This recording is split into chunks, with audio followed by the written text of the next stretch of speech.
오늘은 출애굽기 18장 21절 말씀입니다. 그대는 또 온 백성 가운데서 제덕이 겸전한 자 곧 하나님을 두려워하며 진실무망하며 불의한 일을 미워하는 자를 빼서 백성 위에 세워 천부장과 백부장과 50부장과 10부장을 삼아. 아멘.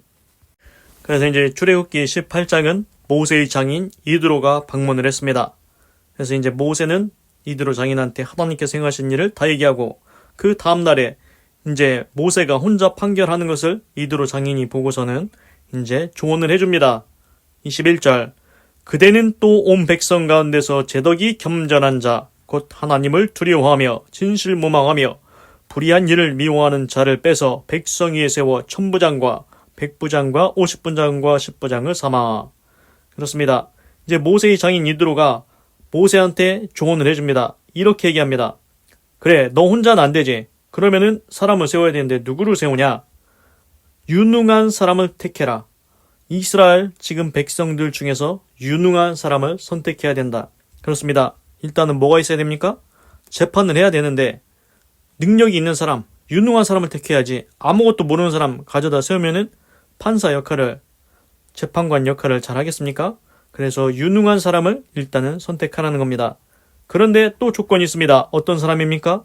하나님을 두려워하는 사람이어야 됩니다. 그렇습니다. 재판할 때 하나님 앞에서 재판한다 생각하고 하나님을 두려워하면서 재판할 수 있는 사람이어야 됩니다.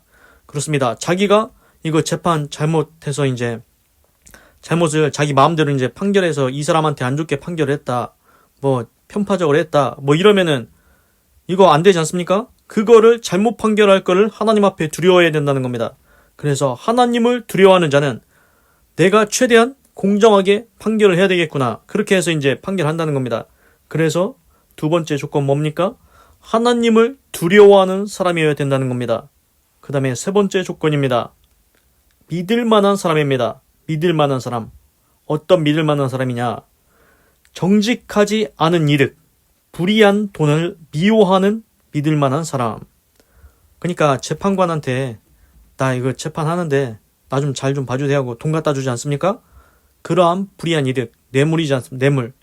그래서 뇌물을 받지 않는 그러한 믿을 수 있는 사람이 재판관 역할을 해야 된다는 겁니다. 그래서 세 가지 조건을 얘기합니다. 그래서 그 사람들을 천부장, 백부장, 50부장, 10부장으로 세우라는 겁니다. 천부장 밑에 백부장들이 있습니다. 백부장 밑에 50부장들이 있습니다. 50부장 밑에 10부장들을 세우라는 겁니다.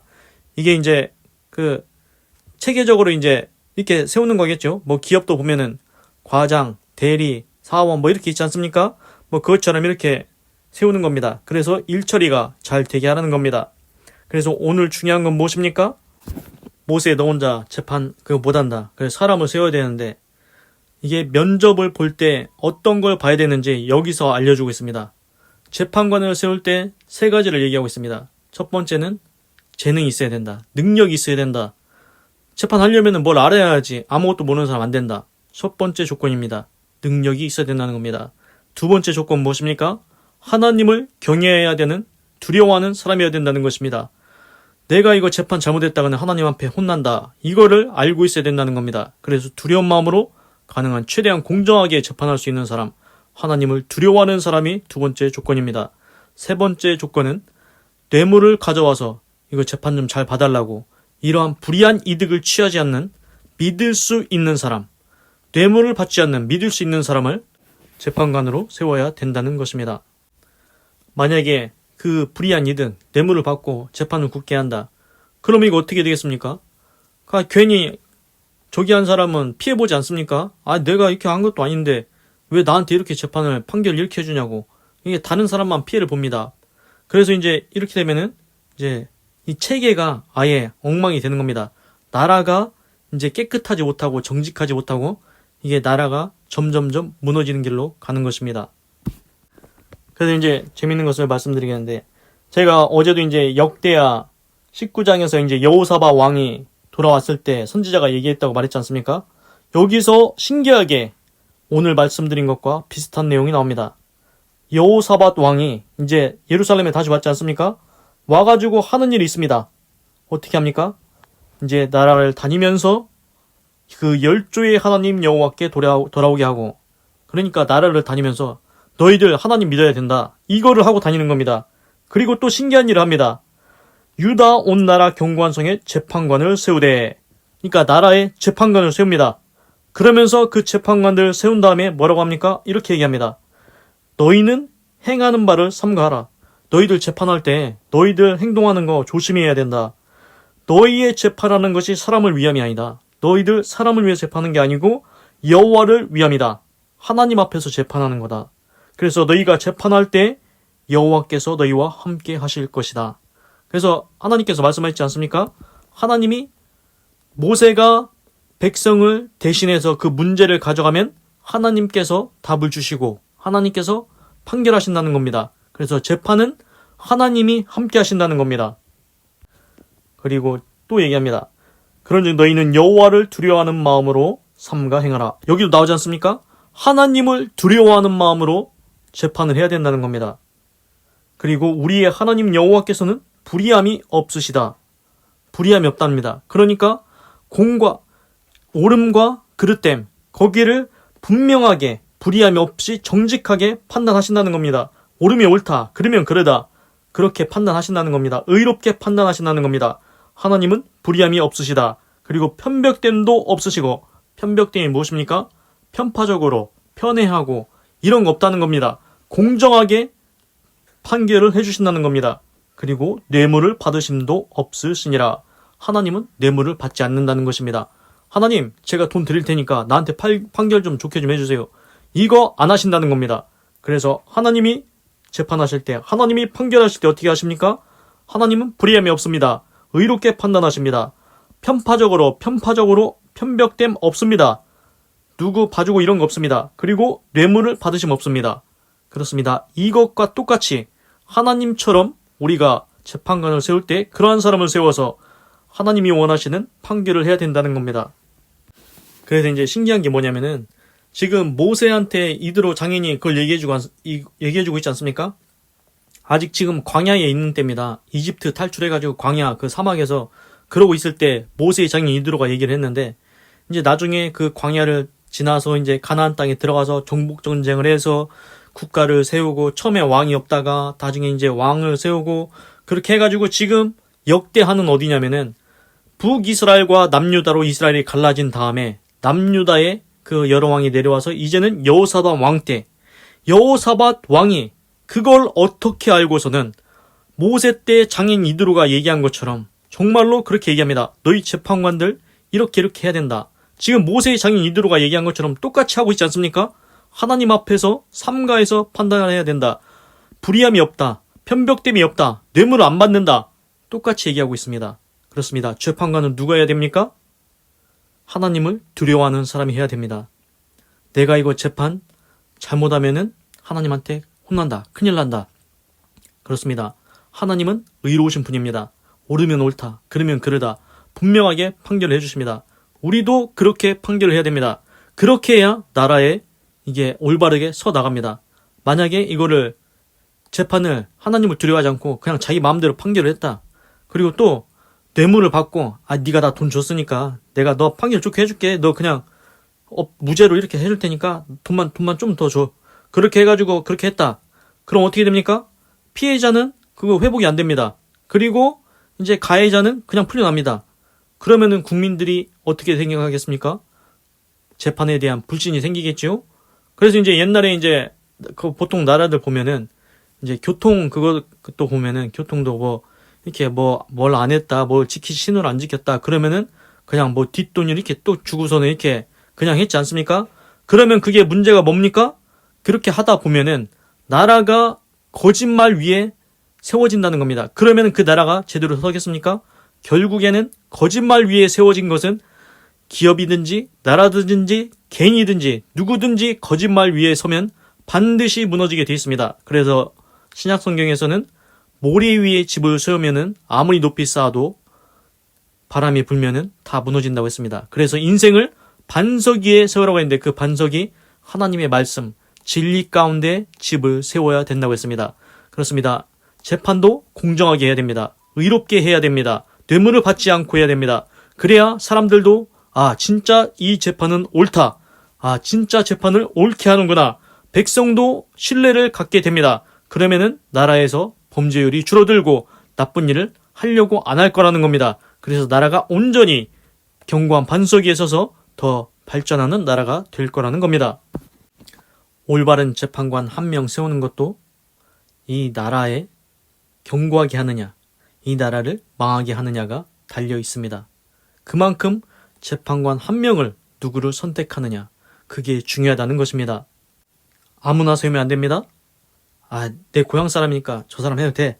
이런 거 안 됩니다. 능력 있는 사람, 하나님을 두려워하는 사람, 뇌물을 받지 않는 믿을 만한 사람 세워야 됩니다. 그래서 제가 그거를 한번 생각해 보았습니다. 이렇게 이제 이스라엘 백성들의 그 문제를 해결하기 위해서 이제 모세 혼자 못하니까 그 재판관들을 뽑는데 면접을 하는데 이런 사람들을 세우고 천부장, 백부장, 50부장, 10부장을 세우지 않습니까? 이렇게 그 문제를 해결하기 위해서 재판관 하나 뽑는데도 이렇게 조건을 다 주어져가지고 맞는 사람을 뽑습니다. 그럼 한번 생각해 보겠습니다. 한 나라를 위해서도 재판관을 뽑기 위해서 그렇게 조건을 보는데 하나님께서 하나님의 약속을 이루는데 어떤 사람을 하나님께서 택하시겠습니까? 하나님은 아브라함을 택하셨습니다. 창세기 12장 1절에 아브라함을 택하지 않았습니까? 너는 본토 친척 내 아비 집을 떠나 내가 내게 지시할 땅으로 가라. 하나님께서 아브라함을 축복의 통로로 세워주신다고 했습니다. 그런데 이제 아브라함을 하나씩 살펴보십시오. 아브라함은 하나님을 경외합니다. 두려워한다는 것입니다. 그리고 아브라함은 하나님을 신뢰합니다. 하나님을 사랑합니다. 그리고 아브라함이 언제 뇌물 받은 적이 있습니까? 아닙니다. 아브라함은 뇌물 받은 적이 없습니다. 옛날에도 보면은 그 자기 조카 롯이 그 소돔과 고모라에 살 때 다 붙잡혀갔지 않습니까? 그때 318명을 데려와서 쫓아가서 다 찾아왔습니다. 그때 소돔 왕이 와서 아브라함한테 얘기합니다. 뭐 재물 같은 거 다 가져가도 좋은데 사람은 나한테 달라. 그러니까 아브라함이 아니다. 나는 네가 갖고 있던 재물 하나도 갖지 않는다. 너에게 속한 것은 물론 한 실이나 신들매라도 내가 취하지 아니하리라. 왜 그렇게 합니까? 네 말이 내가 아브라함으로 치북케 하였다. 그러니까 소돔 왕의 재물 때문에 아브라함이 부자가 되었다. 이 소리 안 들으려고 아브라함이 그것도 취하지 않겠다고 합니다. 소돔 왕 너의 재물은 네가 다 가져가라. 하나도 안 갖는다. 그렇게 했습니다. 그리고 나중에 아브라함이 자기 아내 사라를 장사할 때 막벨라 굴을 샀지 않습니까? 그러니까 그 막벨라 굴 가나안 땅에 그 막벨라 굴을 가지고 있던 사람이 내가 당신한테 어떻게 돈을 받겠습니까? 그냥 가지세요. 그럴 때도 아브라함은 아니라고 정확하게 액수를 부르라고 정확한 가격을 얘기하라고 내가 돈을 주고 분명하게 살 거라고 해서 그냥 받지 않았습니다. 그렇습니다. 아브라함은 뇌물을 받지 않는 사람입니다. 보십시오. 아브라함 하나님을 경외합니다. 하나님을 신뢰합니다. 그리고 뇌물을 받지 않고 정확하게 대가를 치르는 사람입니다. 보십시오. 하나님의 재판관과 비슷한 성품이 보이지 않습니까? 하나님께서 자랑할 만한 사람이지 않습니까? 그렇습니다. 하나님의 약속을 이루는데도 이렇게 하나님께서 하나님의 마음에 합한 사람을 선택하십니다. 그래서 이제 제가 생각할 때 뭐냐면은 우리가 한 나라를 위해서도 재판관을 선택을 잘해야 나라가 제대로 선다. 그렇지 않습니까? 그리고 하나님의 약속을 이루는데도 하나님께서 원하시는 그러한 믿음의 모습을 보이는 사람을 아브라함을 택하지 않습니까? 그런 걸 볼 때 우리가 이제 뭐 그 사람의 뭐 배경이 좋다 이런 것보다 무엇보다 중요한 게 무엇입니까? 그 사람의 성품입니다. 우리가 이제 많이 배우지 않습니까? 정직, 의로움, 진실함 이런 가치들 있지 않습니까? 이게 돈입니까? 돈은 아닙니다. 돈은 아닌데 이런 가치들이 중요하다는 겁니다. 정직이라는 가치가 중요하다는 겁니다. 의롭다는 가치, 선하다는 가치, 진실하다는 이러한 가치들. 눈에는 보이지 않지만 돈은 아니지만 이러한 가치들을 소중하게 여기는 사람, 이런 사람을 선택해서 하나님께서 세우시고 쓰신다는 것 보이지 않습니까? 그래서 이제 제가 어렸을 때 이제 그 말을 몰랐는데 제 생각엔 이런 것 같습니다. 뭐냐면은 아이한테 물고기를 잡아다 주지 말고 물고기 잡는 법을 가르쳐라. 이렇게 얘기하지 않습니까? 그래서 이제 이게 뭐냐면은 그냥 1차원적으로 해석할 때는 그 돈을 그냥 가져 용돈만 주지 말고 돈을 벌 수 있는 방법을 알려줘라. 그래서 이제 뭐 공부를 더 하든지 뭐 기술을 배우든지 그래서 돈 벌 수 있는 방법을 가르쳐라. 이렇게 하지 않습니까? 이 1차적인 해석이고 이제 그보다 좀 더 들어가면은 제 생각은 한 단계 더 들어가서 뭐가 있냐면은 네가 정직하고 성실하고 진실하고 의로운 그러한 가치들을 소중하게 여기고 그러한 가치들을 지키면서 살면 너는 반드시 쓰임 받는다. 너는 반드시 세워진다. 이렇다는 것입니다. 이런 사람 어떻게 쓰겠습니까? 재판관으로 세웁니다. 모세 때라면 재판관이 되고 하나님이시라면은 하나님의 언약을 이루어갈 자로 세우신다는 것입니다. 그래서 눈에 보이지 않지만 그러한 가치들이 중요하다는 것입니다. 그러면은 왜 이런 사람들이 왜 중요할까요? 그래서 우리 보면은 황금알을 낳는 거위 있지 않습니까? 황금알을 낳는 거위. 이 거위를 어디서 거위가 왔는데 이 거위가 매일 하루에 하나씩 황금알을 낳는 겁니다. 너무 좋지 않습니까? 그래서 그 주인이 막 부자가 됐습니다. 그러더니 집을 좀 더 큰 걸 사야 되겠는데 차를 더 좋은 걸 뽑아야겠는데 이러면서 저 거위가 뱃속에 알이 많이 들어있나 한번 배를 갈라볼까? 그래서 한꺼번에 많이 얻어볼까? 그래서 거위의 배를 갈랐는데 결국에는 그 알을 얻지 않았습니까? 황금알이? 그래서 이제 후회했지 않습니까? 그렇습니다. 황금알을 낳는 거위가 있습니다. 이걸 사람에 대입해 보십시오. 그리고 이제 성경에 어떤 구절이 있냐면은 그 오병이어라고 해가지고 사람들이 예수님 말씀을 들으려고 많이 왔습니다. 몇천 명이 왔습니다. 그래서 이제 먹을 게 없습니다. 그래서 오병이어 떡 5개와 물고기 2마리 가져온 이제 도시락을 가져온 소년이 있습니다. 그거를 이제 예수님이 쭉 싸시고 다 나눠줍니다. 그래서 거기 있던 모든 사람이 다 먹고선도 바구니가 남았습니다. 광주리가 남았습니다. 그래서 이제 제가 말씀드리고 싶은 건 뭐냐면은 이렇게 황금알을 낳는 거위처럼 그리고 매일 황금알을 낳지요? 그럼 만약에 그 거위가 평생 살아있으면은 매일같이 황금알을 낳을 것입니다. 그리고 그 오병이어 떡 5개 물고기 2마리로 수천 명이 먹지 않습니까?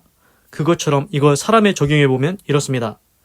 정직한 사람, 의로운 사람, 신뢰할 수 있는 사람, 하나님을 경외하는 사람, 뇌물을 받지 않는 사람 이런 사람을 세워두면 어떻게 되겠습니까? 이런 사람이 황금알을 낳는 거위와 같은 그런 좋은 사람이라는 겁니다. 이 사람이 살아있는 동안에 매일마다 의를 행할 것이고 매일마다 정직하게 행할 것이고 매일마다 선을 행할 것입니다. 그러면 누가 복을 받습니까? 주변에 있는 사람이 복을 받고 나라가 잘 된다는 것입니다. 그래서 황금알을 낳는 거위와 같은 사람, 그러한 훌륭한 사람이 되어야 된다는 것입니다. 그런 사람은 하나님을 경외하고 뇌물을 받지 않고 신뢰할 만한 사람이라는 겁니다. 기도하겠습니다. 하나님, 오늘은 출애굽기 18장 21절을 읽고 묵상해 보았습니다. 하나님, 모세의 장인 이드로가 모세한테 조언을 해줍니다. 이제 너 혼자 재판 안 되고 이제 1000부장, 100부장, 50부장, 10부장 세울 건데 아무나 택하면 안 된다. 면접 조건은 이렇다. 첫째, 능력이 있어야 된다. 재판할 수 있는 사람을 세워야지. 그리고 두 번째는 뭐냐? 하나님을 두려워해서 정직하게 판결할 줄 아는 사람을 택해야 된다. 그냥 지 마음대로 판결해서 판결을 굽게 하는 사람 세우면 안 된다. 나라가 무너진다. 그리고 불이한 이득, 뇌물을 받지 않는 사람, 뇌물 받고 판결 굽게 하면은 그게 제대로 되겠느냐? 결국은 나라가 망하는 길이다. 그래서 뇌물을 받지 않는 신뢰할 만한 그러한 사람을 택하라고 했습니다. 하나님, 이렇게 면접 조건을 확실하게 이드로가 얘기를 해줍니다. 하나님, 우리는 재판관을 지금 재판관이 되고 그러지는 않습니다. 그런데 여기서 중요한 가치를 알았습니다. 하나님, 재판관을 하든 무엇을 하든지 간에 중요한 가치가 무엇입니까? 돈보다 눈에 안 보이는 가치가 더 중요하다는 겁니다. 돈은 잠깐 있다가 없어집니다. 그러나 하나님을 경외하는 사람, 진실한 사람, 뇌물을 받지 않는 사람, 이 사람은 재판관이 아니라 어느 자리에 서든지 간에 황금알을 낳는 거위와 같은 역할을 평생 살아가는 동안 매일 행한다는 것입니다. 그러한 사람이 살아있으면 주변에 있는 사람이 복을 받고 나라가 잘 된다는 것입니다. 하나님, 우리도 하나님을 경외하는 사람 되게 하시옵소서. 하나님을 두려워하게 하시옵소서. 내가 생각할 때나 말할 때나 행동할 때나 이것이 하나님의 이름을 영광스럽게 할 것인지 그 기준을 가지고 신중하게 행동하는 사람 되게 하시고 또한 뇌물을 받지 않게 하시옵소서. 정직한 이득을 받게 하시고 신뢰할 수 있는 그러한 사람 되게 하시옵소서. 하나님, 언뜻 보기에는 돈만 얻으면 될 것 같은데 그렇지 않다는 것 알았습니다.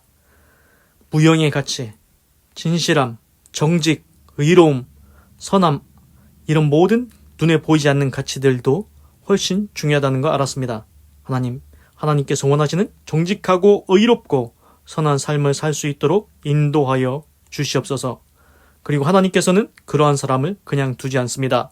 하나님의 언약을 맡기십니다. 하나님의 약속을 이룰 사람으로 선택하십니다. 그러한 아브라함을 선택하신 하나님 나의 인생도 택하셔서 나를 향한 하나님의 뜻을 다 이룰 수 있도록 도와주시옵소서. 하나님, 아브라함은 이미 천국에 갔습니다.